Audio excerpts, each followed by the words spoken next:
اللہ یبسط الرزق لمن یشاء ویقدر وفرحوا بالحیاة الدنیا وما الحیاة الدنیا فی الآخرة الا متاع۔ اللہ تعالیٰ یبسط کشادہ کرتے ہیں الرزق رزق کو لمن یشاء جس کے لیے وہ چاہیں ویقدر اور تنگ کرتے ہیں، جس کے لیے چاہیں رزق کشادہ کر دیتے ہیں اور جس کے لیے چاہیں تنگ کر دیتے ہیں۔ وَفَرِحُوا بِالْحَيَاةِ الدُّنْيَا اور وہ خوش ہو گئے، یعنی وہ کافر لوگ خوش ہو گئے دنیا کی زندگی پر۔ وَمَا الْحَيَاةُ الدُّنْيَا اور نہیں ہے دنیا کی زندگی فی الآخرۃ آخرت کے مقابلے میں الا متاع مگر معمولی فائدہ، تھوڑا سا فائدہ۔ اب اس آیت کریمہ میں اللہ سبحانہ وتعالیٰ نے فرمایا کہ اللہ تعالیٰ کی اپنی تقسیم ہے، یہ اللہ کی تقسیم ہے، جسے چاہے وسیع رزق دیتا ہے اور جسے چاہے رزق کم دیتا ہے، اپنے اپنے اندازے کے مطابق دیتا ہے۔ رزق کی وسعت فضیلت کی علامت نہیں ہے ہر ایک کے لیے، اور نہ ہی رزق کی تنگی کسی کے لیے عذاب کی علامت ہے۔ کسی کے ذہن میں یہ بات آ سکتی ہے اگر اسلام کی حقانیت ہے تو یہ دیکھو کافروں کو اللہ نے اتنا کچھ کیوں دیا؟ تو اللہ تعالیٰ فرماتے ہیں کافروں کو اللہ نے لا یغرنک تقلب الذین کفروا فی البلاد، آپ کو کافروں کا شہروں میں پھرنا گھومنا یہ آپ کو دھوکے میں نہ ڈال دے، یہ تھوڑا سا فائدہ ہے دنیا بھی، یعنی دنیا اللہ جس کو چاہے زیادہ دیتا ہے، جس کو چاہے تھوڑا دیتا ہے، اس میں کافر مسلم مومن پرہیزگار بدکار کی کوئی قید نہیں ہوتی۔ ہمارے یہاں تو لوگ سمجھ لیتے ہیں جسے مال زیادہ ملے اللہ کی مہربانی ہے، بعض دفعہ اللہ کی مہربانی نہیں ہوتی، آزمائش ہوتی ہے، عذاب ہوتا ہے۔ اور ویسے تو نبی علیہ السلام نے فقر و فاقے سے پناہ مانگی، اللہم انی اعوذ بک من الفقر۔ بعض دفعہ اللہ تعالیٰ کسی کو کم رزق دیتے ہیں حتیٰ کہ فاقے تک کی نوبت بھی آ جاتی ہے، لیکن یہ عذاب کی دلیل نہیں، اس میں اللہ کی طرف سے ایک حکمت آزمائش ہوتی ہے۔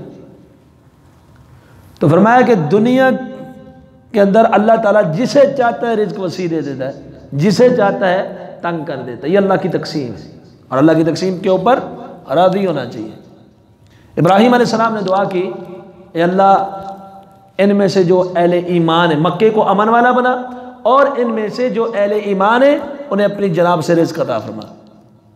وَارْزُقْ أَهْلَهُ مِنَ الثَّمَرَاتِ مَنْ آمَنَ مِنْهُمْ بِاللَّهِ وَالْيَوْمِ الْآخِرِ۔ تو اللہ تعالیٰ نے جواب دیا قَالَ وَمَنْ كَفَرَ، ہاں جو کافر ہوں گے ان کو بھی میں فائدہ دنیا کا دوں گا لیکن آخرت میں عذاب سے دوچار کر دوں گا۔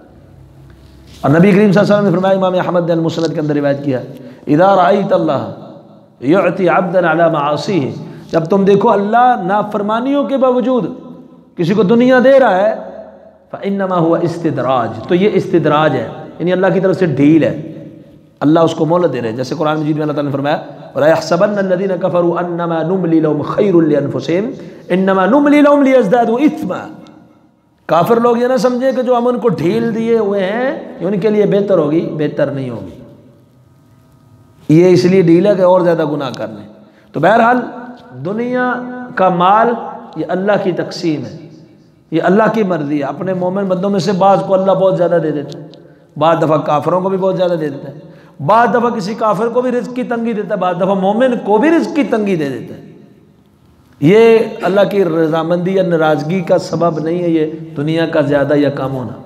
ہاں اتنی دعا ضرور کرنی چاہیے اللہ جو دے رہا ہے اس میں برکت دے دینا، اللہ برکت دے دے تو سب کچھ ہو جاتا ہے، اور برکت ہی نہ ہو تو وسعت جو ہے وہ کچھ بھی نہیں کام آتی۔ تو اللہ تعالیٰ فرماتے ہیں جو کافر ہیں جن کو ہم نے دنیا دی ہے وَفَرِحُوا بِالْحَيَاةِ الدُّنْيَا، یہ دنیا کی زندگی میں ہی خوش ہے۔ یہ ایک کافر اور ایک مومن کی سوچ کا فرق ہے۔ مومن دنیا کی زندگی کے اندر کچھ ملے تو شاکر ہو جاتا ہے، نہ ملے تو صابر ہو جاتا ہے۔ کافر اسے تو صرف ملتی دنیا ہے، آخرت تو اسے ملنی نہیں، تو اس لیے وہ دنیا کی زندگی میں ہی خوش ہے، وہ جو کچھ اسے دنیا میں مل رہا ہے بس اس کے اوپر وہ خوش ہے، اور اسی کے اوپر فخر کرتا ہے کہ میرے پاس بہت کچھ ہے، حکومت ہے، عہدہ ہے، مال ہے، دولت ہے، بینک ہے، بیلنس ہے۔ تو قیامت والے دن تو نہ مال کام آئے گا، نہ اولاد کام آئے گی، نہ بینک بیلنس کام آئے گا، نہ جائیداد، نہ عہدہ کام آئے گا۔ اللہ فرماتے ہیں بس وہ دنیا کی زندگی میں خوش ہے، میرے پاس یہ ہے، میرے پاس وہ ہے۔ اور اہل ایمان کی سوچ اور نقطہ کہاں ہوتا ہے؟ آخرت۔ دنیا جیسی ہے، مل گئی تب بھی، نہیں ملی تب بھی، آخرت کی کوشش کرتے ہیں کہ آخرت ضرور مل جائے ہمیں۔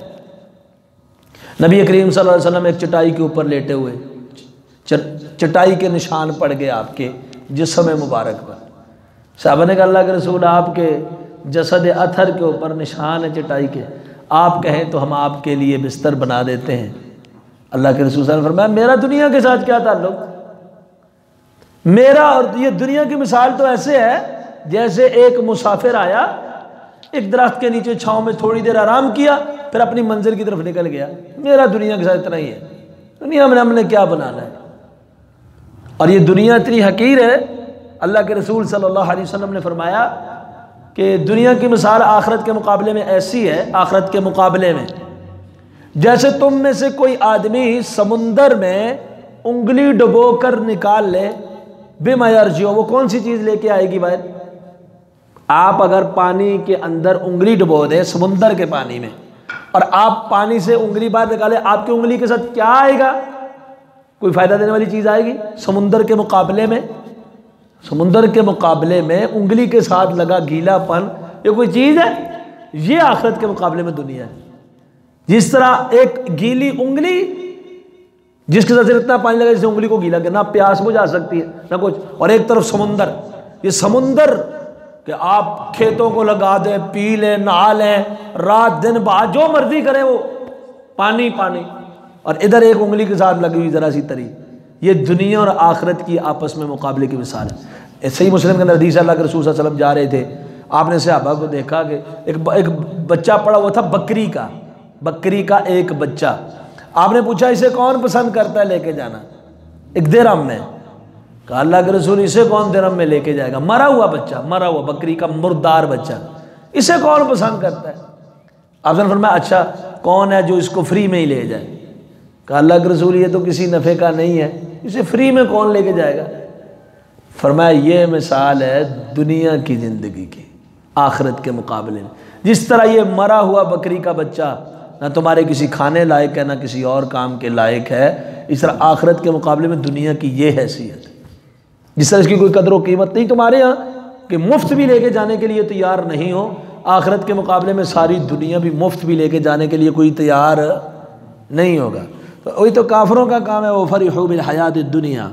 اللہ فرماتے ہیں وما الحیات الدنیا فی الآخرۃ الا متاع، اور نہیں ہے دنیا کی زندگی آخرت کے مقابلے میں مگر تھوڑا سا سامان ہے، بس تھوڑا سا معمولی سا فائدہ سامان ہے آخرت کے مقابلے میں، بالکل قلیل ہے۔ قل متاع الدنیا قلیل، کہہ دو دنیا کا سامان بہت تھوڑا ہے آخرت کے مقابلے میں۔ آخرت ہی ہے جو ہمیشہ رہنے والی ہے اور بقا ہے اس کے اندر، اور اس کے اندر فراوانی ہے۔ سبحانک اللہم و بحمدک، اشہد ان لا الہ الا انت۔